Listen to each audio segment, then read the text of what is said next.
찬양대 은혜스러운 찬양 감사드립니다. 이 시간 우리 주님의 크신 은혜가 성도 여러분에게 함께 하시기를 축원합니다. 예전에 제가 결혼식 주례를 하기 위해서 예식장에 갔었을 때 일입니다.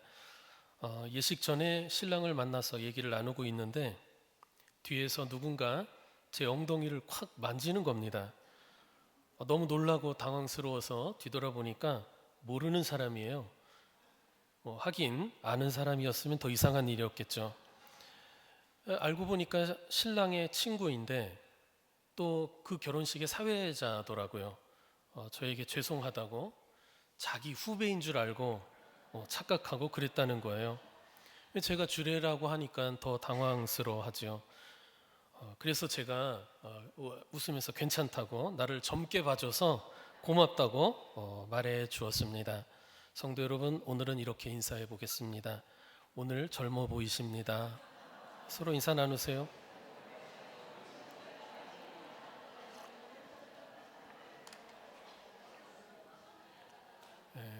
이렇게 인사하라고 하면 꼭 안 하시는 분이 있어요.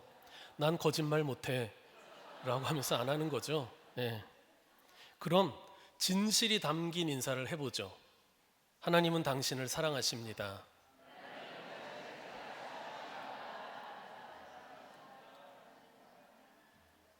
하나님은 성도 여러분, 또 여러분 각자를 사랑하십니다. 오늘은 성령 강림 주일입니다. 이 강단의 장식을 보면서 제가 고민을 참 많이 하시는구나. 이 장식하시는 권사님이 정말 성령 강림 주일에 이보다 이 꽃꽂이 이보다 적절할 수 있겠습니까? 상당히 고민을 많이 하시고 애써주셔서 너무 감사합니다. 사도행전 2장에 나오는 성령 강림의 사건은 교회 탄생의 원동력이자 신호탄이라고 할 수 있습니다. 그래서 성령 강림 주일은 곧 기독교회, 우리 기독교회의 생일과도 같습니다. 부활하신 예수님께서 40일 동안 이 땅에 계시다가 승천하시기 전에 제자들에게 분부하신 것이 있었습니다. 예루살렘을 떠나지 말고 약속하신 성령을 기다려 받으라는 것, 그리고 성령이 임하시면 땅끝까지 이르러 주님의 증인이 되어야 한다는 것, 그것이었죠. 그 말씀을 따라 제자들은 예수님의 승천 후 마가의 다락방에 모여서 정말 약속하신 성령을 기다리며 열심히 기도에 힘썼습니다. 열흘 후 오순절이 되었을 때 함께 모여 기도하던 120명의 제자 모두에게 성령이 임했습니다. 그것을 오순절 성령 강림이라고 하잖아요. 성령이 각 사람에게 임할 때 하늘로부터 급하고 강한 바람 같은 소리가 나고 또 불의 혀 같은 불꽃 형상이 각 사람 머리 위에 임하는 것이 보였습니다. 성령이 강림했다라고 하는 사실을 누구도 부인할 수 없도록 모두의 눈과 귀에 보고 들릴 수 있도록 그렇게 하나님께서 역사하신 겁니다. 이때 성령은 제자들로 하여금 그들이 배운 적도 없는 외국의 언어를 말하게 하시고 그 외국어로 복음을 증거하게 하심으로써 오순절 절기를 지키기 위해 각 나라에서 예루살렘을 찾아왔던 순례자들을 깜짝 놀라게 했습니다. 이 갈릴리 촌 사람들이 어떻게 이렇게 유창하게 외국어를 할 수 있는가?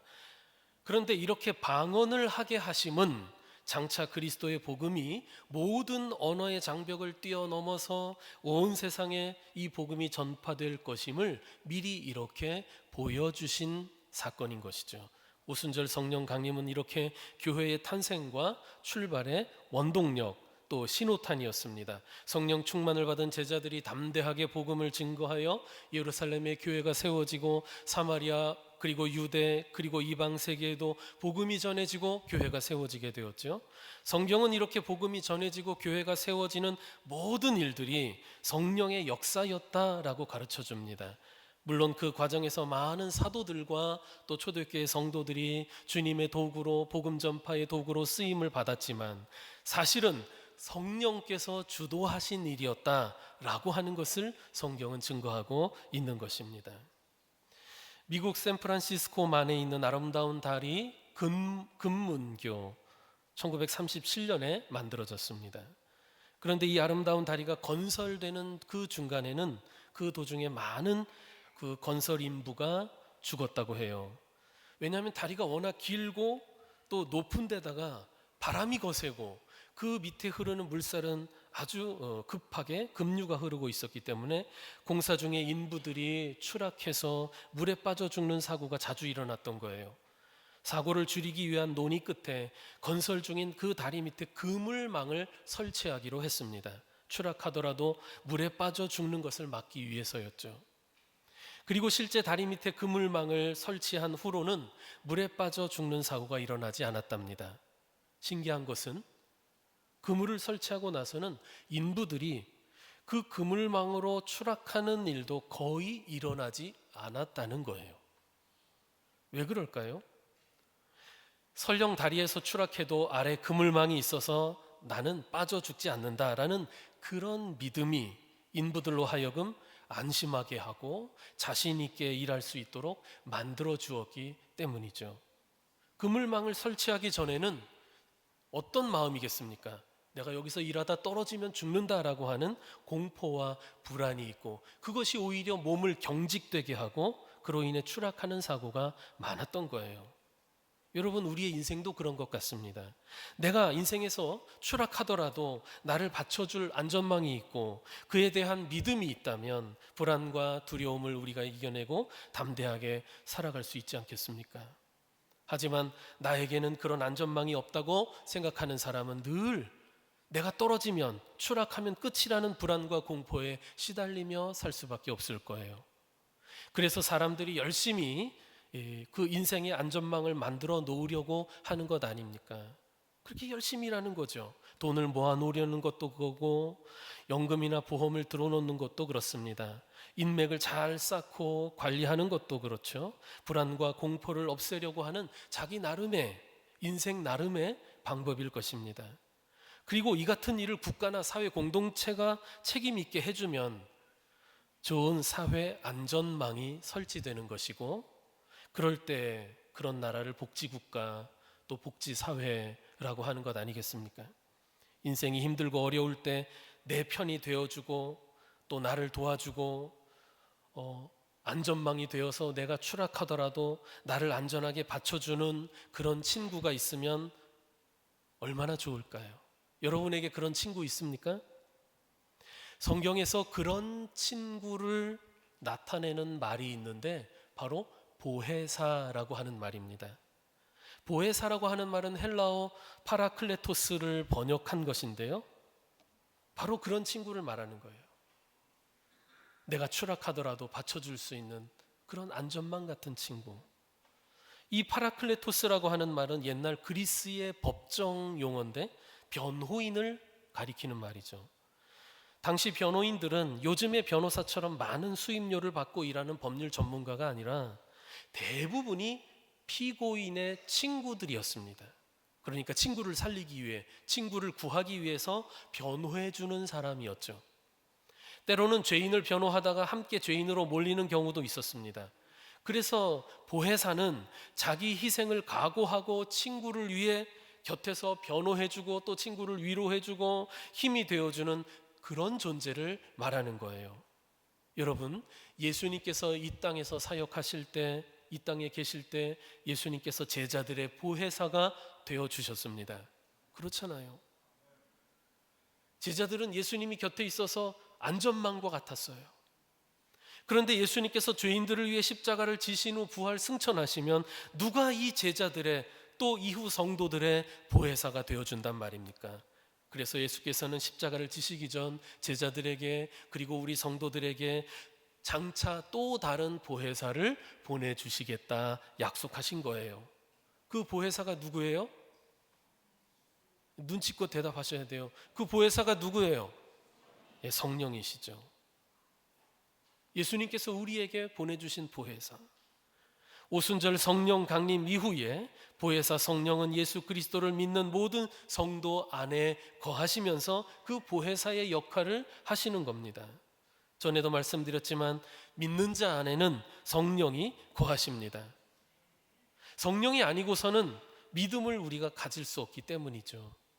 성령으로 말미암지 않고는 누구도 참으로 예수를 구주라고 나의 그리스도라고 시인하고 고백할 수 없기 때문이에요.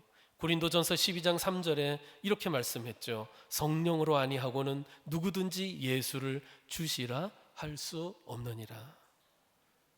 그러므로 예수 그리스도를 나의 구주로 믿고 고백하는 우리 믿는 자들 안에는 이미 성령이 계시다는 사실을 알 수 있습니다. 성령이 그 사람 안에서 역사하지 않고는, 성령이 하시지 않고는 바로 그런 믿음의 고백을 우리가 할 수 없기 때문입니다. 물론 어떤 성도들의 경우에는 자기 안에 성령이 거하신다는 사실을 모르거나 혹은 의심하는 경우도 많이 있을 것입니다. 성령이 내 안에 계시다고 한다면 뭔가 무슨 뚜렷한 감정적인 변화가 일어나거나 아니면 신비한 체험을 하거나 그래야만 하는 줄로 생각할 때 더욱 그럴 것입니다. 그러나 꼭 그래야 되는 게 아니죠. 어떤 신비한 체험이나 감정적으로 특별한 경험이 있을 수도 있겠지만 그렇지 않은 경우가 훨씬 더 많습니다. 예수 믿는 사람은 이미 그 사람 안에 성령이 계시기 때문에 그 같은 믿음을 갖고 있는 거예요. 여러분이 갖고 있는 주님에 대한 믿음이야말로 여러분 안에 성령이 계시다는 증거가 되는 것입니다. 그 사실을 알아야 돼요. 못 믿겠습니까? 초대교회 성도들 중에도 못 믿는 사람들이 많았어요. 그래서 바울이 고린도 교인들에게 상기시켜 주었던 것도 바로 그것 아닙니까? 그들 안에 이미 성령이 계시다는 것을. 고린도전서 3장 16절 말씀 우리 다 같이 한번 읽어보겠습니다. 시작.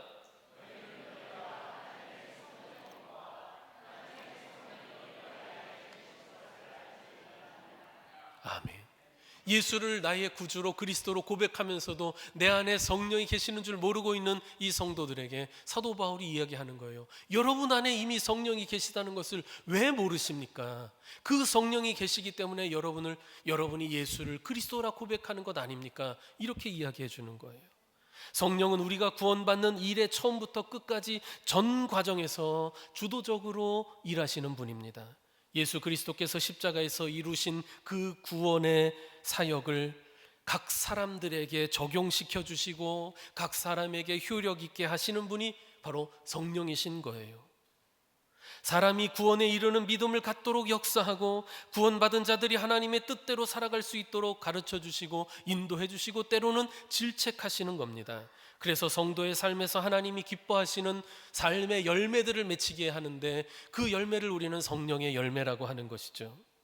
그러므로 성령이 믿는 성도 안에 거하신다는 사실은 이 사람이 구원받은 하나님의 백성이요 장차 하나님 나라의 기업을 이어받을 사람이라는 것을 분명하게 알려주는 증거가 됩니다.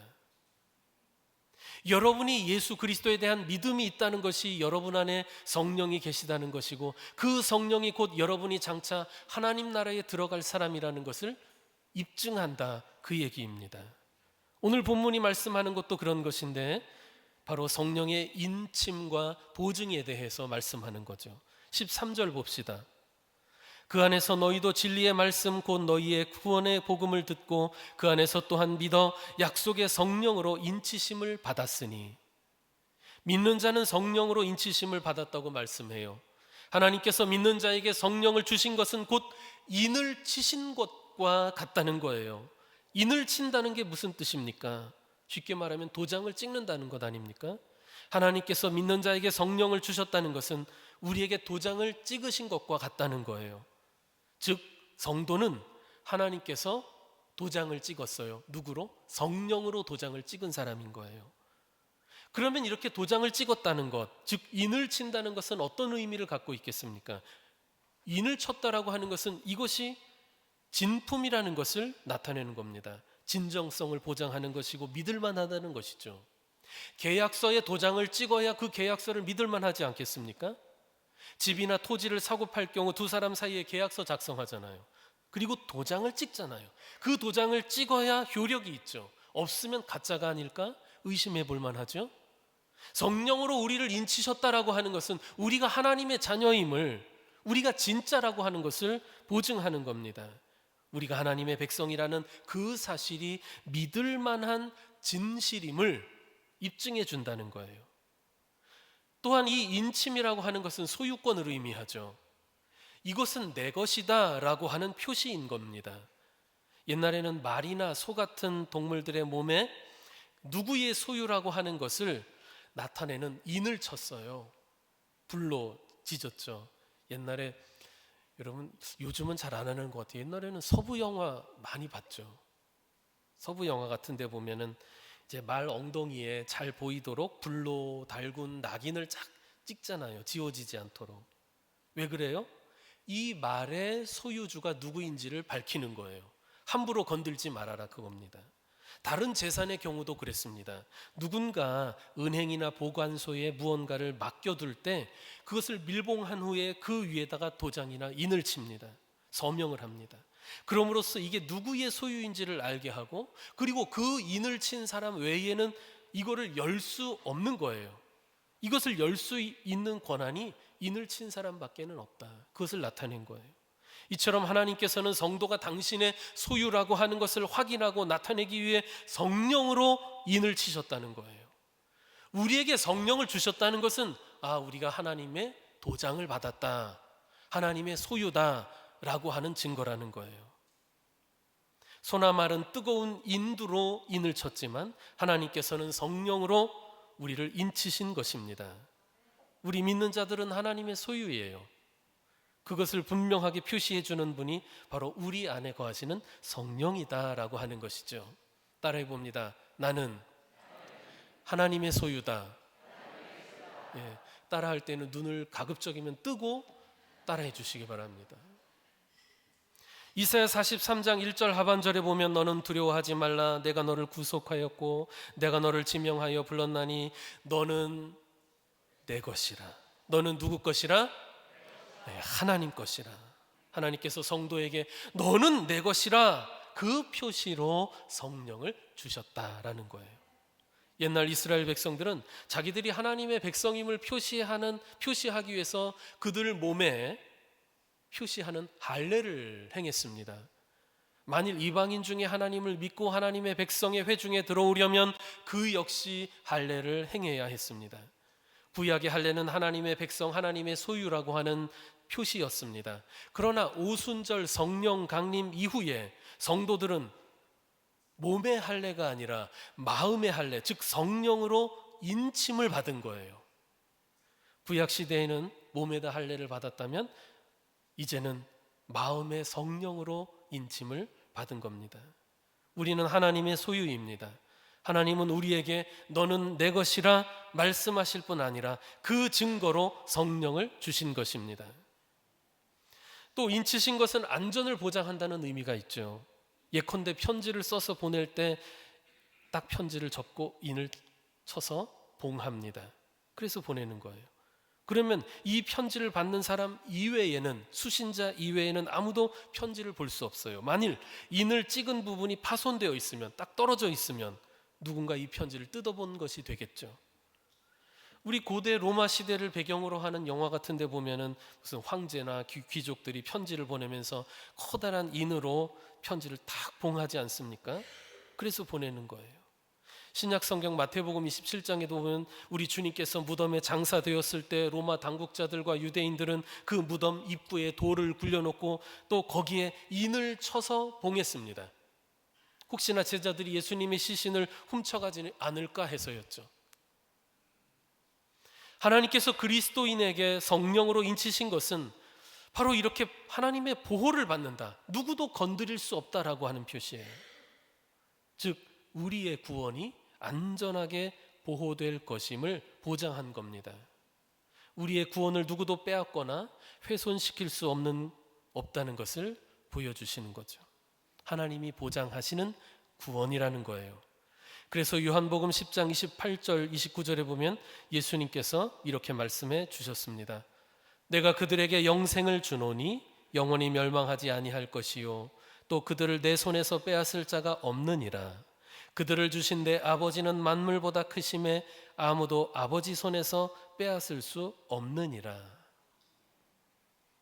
생각해 보세요. 소나 말도 주인이 낙인을 찍어서 자기의 소유임을 확실하게 하고 남들에게 빼앗기지 않으려고 하고 또 도둑이 훔쳐가는 것을 방지하려고 보호하지 않습니까? 하물며 소나 말의 주인도 그러할진데 하나님께서 어떠하시겠습니까? 절대적으로 우리의 구원을 지켜주신다는 거예요. 하나님의 소유를 누가 감히 빼앗아갈 수 있을까요? 하나님이 성령으로 인치신 자를 누가 훔쳐갈 수 있을까요? 성도의 구원은 빼앗기지 않습니다. 하나님께 속한 사람이고 하나님은 그 증표로 성령을 주셨다는 거예요. 그러므로 성도는 자신이 하나님께 속한 소유임을 깨닫고 담대할 수 있어야 됩니다.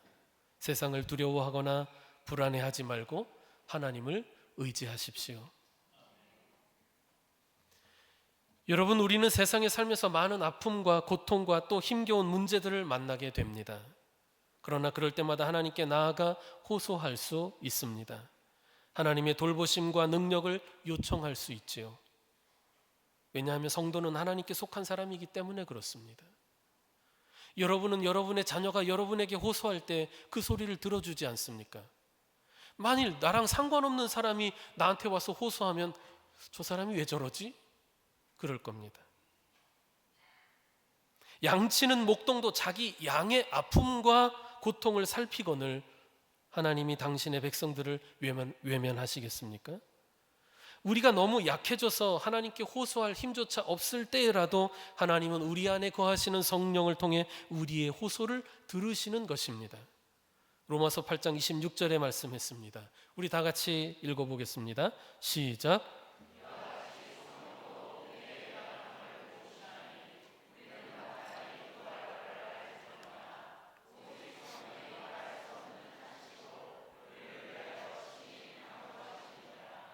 아멘. 16세기 종교개혁 후에 독일의 기독교인들에게 우리 기독교 교리와 또 신앙을 가르치고 습득시키기 위해서 만들어진 많은 신앙 고백서와 교리 문답서가 있는데 그 중에 아주 유명한 교리 문답서가 하이델베르크 교리 문답이라고 하는 것입니다. 거기에 보면 이런 질문과 답이 나옵니다. 질문은 이렇습니다. 삶과 죽음에 있어서 당신의 유일한 위로가 무엇입니까? 이와 같은 질문의 답은 이렇습니다. 우리 다 같이 한번 읽어봅시다. 시작. 육과 영을 가진 내가 삶에서나 죽음에서나 나 자신의 것이 아니라 우리의 미쁘신 주 예수 그리스도에게 속하였다는 것과 나는 그의 보혈로 모든 죄를 용서받았으며 사탄의 모든 권세로부터 구원받았으며 따라서 나의 하늘 아버지의 허락 없이는 내 머리털 하나라도 떨어지지 않는다는 것과 성령으로 하나님은 나에게 영생을 확증하시며 마음으로부터 즐거이 그를 위하여 살도록 만드신다는 사실이다. 아멘. 16세기 정말 몇백 년 전에 만들어진 교리 문답서인데요. 제가 참 좋아하는 구절입니다. 힘들고 또 수시로 힘들 때 그리고 생각날 때 수시로 읽어보면서 힘을 얻고 위로가 되는 거예요. 우리가 착각하는 것은 내가 예수 믿으니 나의 삶에 고난이나 문제나 위기가 없어야 된다라고 착각합니다. 그런 착각이 어디 있습니까? 이 세상에 우리가 육으로 사는 동안에는 항상 우리는 고통과 또 여러 가지 문제를 만나게 될 겁니다. 우리의 믿음은 어느 때 효용이 있느냐? 바로 그 믿음 가지고 그 모든 위기와 고통과 문제들을 견뎌내고 승리해 나가는 그것이 바로 그 원동력이 우리의 믿음인 것입니다. 그럴 때 우리가 우리 안에 거하시는 성령을 통해 하나님이 우리에게 약속하신 구원이 확실하다는 것, 나의 영혼이 보호를 받는다는 것, 우리가 최종적인 구원에 이르게 된다는 것, 그것이 우리에게 얼마나 큰 위로와 힘이 되는지 모릅니다. 성도 여러분, 우리는 하나님의 소유된 백성임을 잊지 말아야 하겠습니다. 이어서 본문 14절을 보면 성령이 우리가 얻을 기업의 보증이 되신다는 것을 말씀하고 있습니다. 보증이라는 것은 헬라어로 아라본이라는 단어를 번역한 말인데, 우리가 어떤 것을 매매할 때 잔금을 반드시 완불하겠다라는 뜻으로 계약금을 지불하잖아요. 그 일종의 계약금을 아라본이라고 하는 거예요. 고린도후서 1장 22절에 보면 그가 또한 우리에게 인치시고 보증으로 우리 마음에 성령을 주셨느니라 말씀했습니다. 성령이 우리 안에서 보증이 된다라고 말씀하는 거예요. 무엇에 대한 보증입니까? 오늘 본문 말씀처럼 하나님 나라의 기업이 보증이 된다라는 거예요. 구원받은 자들이 들어갈 하나님 나라, 그것에 대한 보증인 거예요. 그러므로 성령은 우리가 하나님 나라를 유업으로 이어받게 될 것임을 확실하게 보장하는 도장 찍힌 계약서와 같다라고 할 수 있어요. 증표인 것입니다. 그러면 우리에게 이와 같은 인침과 보증하심의 은혜를 주신 목적이 무엇이겠습니까? 본문 14절 끝에 보니까 이는 그의 영광을 찬송하게 하려 하심이라 말씀합니다. 에베소서는 1장 3절에서 찬송하리로다 하나님 곧 우리 주 예수 그리스도의 아버지께서 라고 시작하여서 이제 본문 끝에 그의 영광을 찬송하게 하려 하심이라 이렇게 맺음을 하고 있습니다. 왜 우리가 항상 하나님을 예배하고 찬송해야 하는 것입니까? 우리는 하나님의 은혜로 예수 그리스도를 믿어 죄에서 구속받았고 우리가 하나님의 백성이요 소유라고 하는 증거로 하나님은 우리에게 성령을 주셨으며 그 성령은 우리가 장차 하나님 나라의 상속자가 될 것임을 확실하게 보증하시기 때문인 것입니다. 그 성령께서 우리 안에서 우리를 도우시고 인도하심으로 우리는 얼마나 큰 은혜를 받은 것입니까? 그 은혜를 찬송하지 않을 수 없다라고 하는 거예요. 성령 강림 주일인 오늘 성령의 인침과 보증하시는 은혜에 대해서 말씀을 나눴습니다. 여러분, 사람도 도장을 찍고 사람도 약속을 하고 보증을 합니다. 보증을 섭니다. 그러나 믿을 수 있겠습니까? 늘 의심스럽겠죠. 불확실하죠. 그러나 성령의 인침과 보증이라고 하는 것은 사람에 의한 것이 아니라 또 우리 자신에 의한 것이 아니라 하나님께서 하시는 일이기 때문에 확실하고 믿을 수 있습니다. 따라해 봅니다. 성령의 인침과 보증은 확실하고 믿을 수 있다. 아멘. 성부 하나님께서는 창세전에 우리를 구원하시기로 계획하시고 작정하셨습니다. 성자 예수님께서는 그 우리의 구원을 위해 이 땅에 오셨고 그 구속을 성취하기 위해 십자가에서 대속의 피를 흘리셨습니다. 그리고 성령께서는 이 구속의 공로를 여러분 각자에게 효력 있게 적용하시고 여러분의 구원을 보장하고 계시는 것입니다. 그러므로 여러분, 우리 성도의 구원이라고 하는 것은 우리 각자의 감정이나 또 우리의 어떤 삶의 상태에 따라서 달라지는 것이 아닙니다. 오직 구원받은 성도 안에 거하시는 성령 때문에, 성령을 우리에게 주신 그 하나님의 은혜 때문에 확실한 것이고 안전하게 보장된다는 것입니다. 우리 때문에 확실한 것이 아닙니다. 하나님 때문에 확실한 거예요. 성도 여러분, 우리를 구속하시고 성령으로 인치시고 보증하시는 것이 모두가 하나님의 은혜요 축복입니다. 여러분에게 그 은혜가 주어지고 그 복이 여러분의 것임을 믿습니까? 믿으시면 아멘 해보세요. 우리는 늘 이 은혜를 기억하고 또 상기하고 감사하며 찬송해야겠습니다. 하나님께 영광을 돌립시다. 할렐루야. 구원받은 성도의 감사와 찬송이 저와 여러분의 삶 가운데 늘 함께 하기를 바랍니다. 우리 주님의 크고 놀라우신 은총이 여러분의 삶 가운데 늘 가득하시기를 축원합니다. 기도합시다.